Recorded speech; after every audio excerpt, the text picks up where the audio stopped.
дуруд бинандаҳои азизи радиои озодӣ, умедворем сиҳату саломат ҳастед ва ин лаҳзаҳо моро тамошо доред. Сарвинози рӯҳло ҳастам ва навиди бомдодиро аз душанбеи барфиву боронӣ тақдиматон мекунам. имрӯз 8 декабр аст ва соат 11. имрӯз дар барнома ҳушдор аз мавҷи дуввуми бемории ҳамагир ва манъи чорабиниҳои солинавӣ дар Хуҷанд. Воксинаҳои Pfizer ва BioNTech ба Бритониё бурда шуданд. Назарпурсии мақомот дар бораи қонуни танзим дар Тоҷикистон.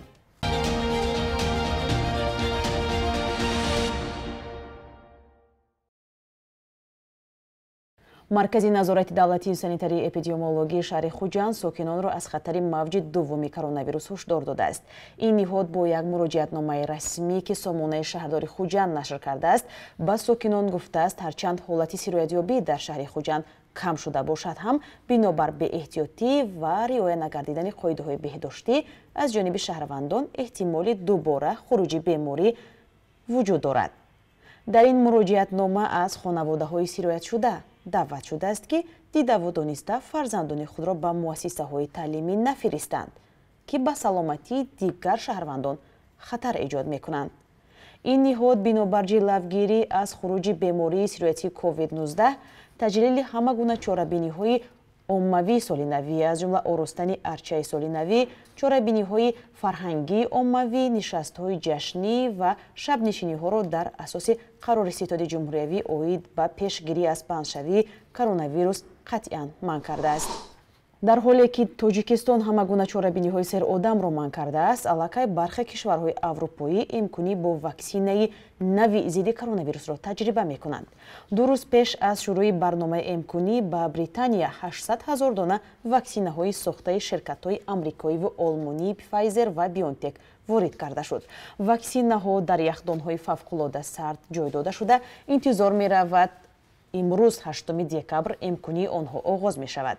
ин ваксинаҳо дар 50 беморхона тақсим мешаванд ва дар навбати аввал ба беморони синашон аз 80 боло ва ҳам кормандони тибе ки саломатиашон дар ҳолати хатар қарор дорад дода хоҳад шуд. Бритониё 40 миллион дона ваксинаи сохтаи Pfizer ва BioNTech-ро харидааст ва онҳо ба 20 миллион нафар дода мешаванд. ваксина ба як нафар дар 2 навбат бо фосилаи 21 рӯз байни ҳам дода хоҳад шуд. мақомоти Тоҷикистон дар миёни бештар аз 10 000 нафар як назарсанҷӣ анҷом доданд ва мегӯянд мумкин аст бар асоси натиҷаҳои он қонуни баҳсбарангези танзим бознигарӣ шавад.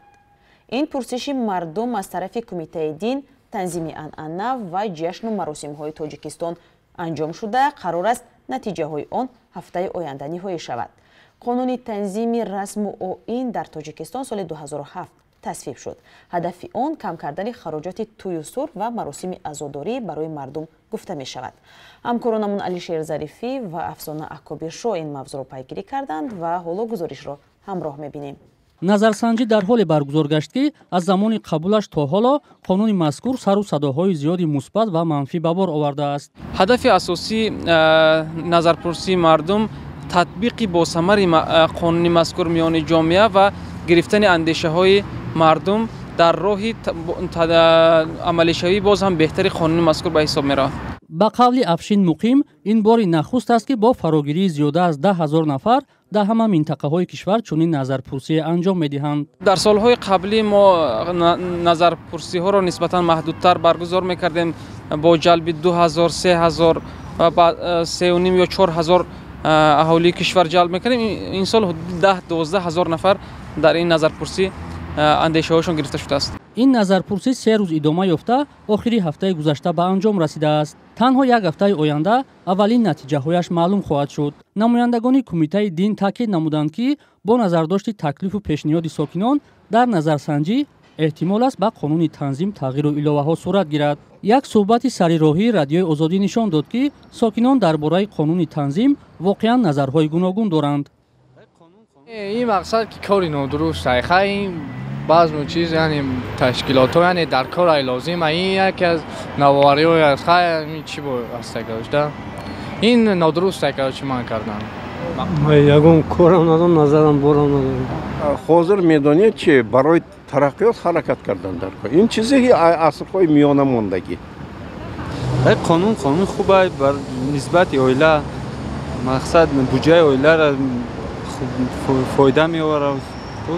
نه به همه رعایت نمیشه و این چیز اصلا خیلی نظر و پیشتر هازی خیلی مثال همین قانون وای میکنن و لیکن نه همه هم برای کم‌خرجی بهترین اگه پیشروی میشه با این نسبتی بحث کردن یک کسگاهی شروع کرد ما کام کردم بهترین این دوره میکنه چون آدمی هست که نداره وای مقصد میتونه که قرض کنه و برابر عمل کنه. бино ба омори расмӣ дар 6 моҳи аввали имсол мақомоти тоҷикистон барои поймол кардани қонуни танзими анъана ва ҷашну маросим нисбат ба 322 нафар парвандаи маъмурӣ кушоданд. як пизишки қирғизистонӣ барои тӯлонитарин давраи фаъолият дар ҷаҳон шомили китоби рекордҳои гиннес шуд. Мамбед Мамакиев 67 соли ахир бидуни таваққуф тақрибан ҳамарӯза беморонро ҷарроҳӣ мекунад. ҷарроҳ Мамакиев бо ифтихор дипломи китоби рекордҳои гиннесро ба намоиш мегузорад. чанд рӯзи пеш дипломи ӯро тариқи почта ирсол карданд. ҷарроҳи 93 сола соҳиби тӯлонитарин давраи фаъолият дар ҷаҳон эътироф шуд. дар 67 соли фаъолияташ вай бештар аз 30 000 ҷарроҳӣ анҷом додааст. вай сигор намекашад ва машруб наменӯшад ва сири дарозумрияшро дар ҳамин мебинад. имрӯзҳо Мамакиев то чанд беморро дар як рӯз мепазирад, аммо танҳо ҷарроҳиҳои хурдро анҷом медиҳад. вале дар овони ҷавонӣ ҳафтаҳо аз бемористон хориҷ намешуд. на танҳо ҷарроҳӣ балки пизишкони дигарро омӯзиш медод. айни замон садҳо тан аз шогирдони вай дар саросари қирғизистон фаъолият мекунанд. вай дар бораи ба нафақа рафтан ҳанӯз намеандешад. 8 декабр рӯзи байналмилалии рассомон аст.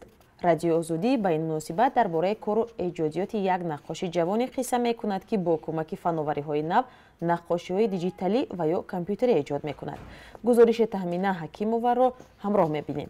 рассоме бо роҳи маъмулӣ ва ё бо кӯмаки компютерӣ насиба аз хурде наққошӣ мекунад. ӯ аввал корҳои худро бо рангҳои равғанӣ ва акварел мекашид. соли 2017 хост ки корҳои замонавӣ кунад ва ба кашидани расмҳо бо кӯмаки компютер шурӯъ кард. мо дар ҷаҳони нав зиндагӣ мекунем. имрӯз навоварӣ хеле зиёд аст. ман ки мехостам кори тозаву наве бикунам, ин роҳро интихоб кардам. ин хоҳиши худам буд. касе маро ҳидоят накардааст. мехостам аз як шакли маъмулии расмкашӣ гузашта кори замонавӣ кунам. ба назари ман расмкашӣ аз роҳи рақамӣ ва ё бо кӯмаки компютер ояндадор аст. дарси наққошӣ бо кӯмаки компютерро насиба аз як донандаи дигари ин ҳунар Фаррух Сафарзода ёд гирифтааст. корҳои ӯро медидаму бештар ошиқи онҳо мешудам. дар аввал намефаҳмидам ки чӣ тавр ин корро дар шакли компютерӣ анҷом додан мумкин аст. ман бо ӯ дар тамос шудам. дар наздаш дарс хондам. оҳиста оҳиста дастам рост шуд. насиба аллакай намоишгоҳи аксҳояшро баргузор кардааст. аксҳое ки дар намоишгоҳи ба муносибати рӯзи мубориза бо хушунати занон кашида шуданд дар компютер сохта шуданд. аввал мардум хаёл мекарданд ки онҳо бо акварел сохта шуданд. вақте мегуфтам ки бо акварел не, ман бо планшетам дар компютер сохтаам, баъзеҳо гӯё якбора дилхунук шуда мегуфтанд бо компютер.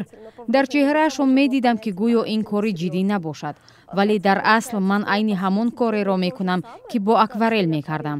аввал расмро мекашам, шаклашро дуруст мекунам. ин кор айни ҳамон заҳматеро талаб мекунад ки бо роҳи маъмулӣ анҷом медиҳӣ. баъзе онҳое ки шубҳа доранд бояд биёянду бибинанд ки ин чӣ аст. шояд баъди ин муносибаташон дигар шавад.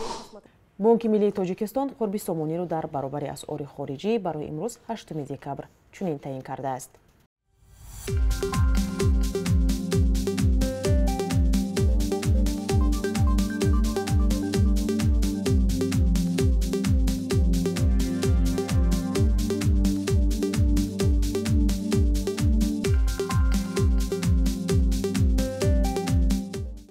бинандаҳои азиз, ин буд чанд хабару гузориш аз Тоҷикистону ҷаҳон дар барномаи Навиди бомдодӣ ки ман Сарвинӯзи Рӯҳулло тақдиматон кардам.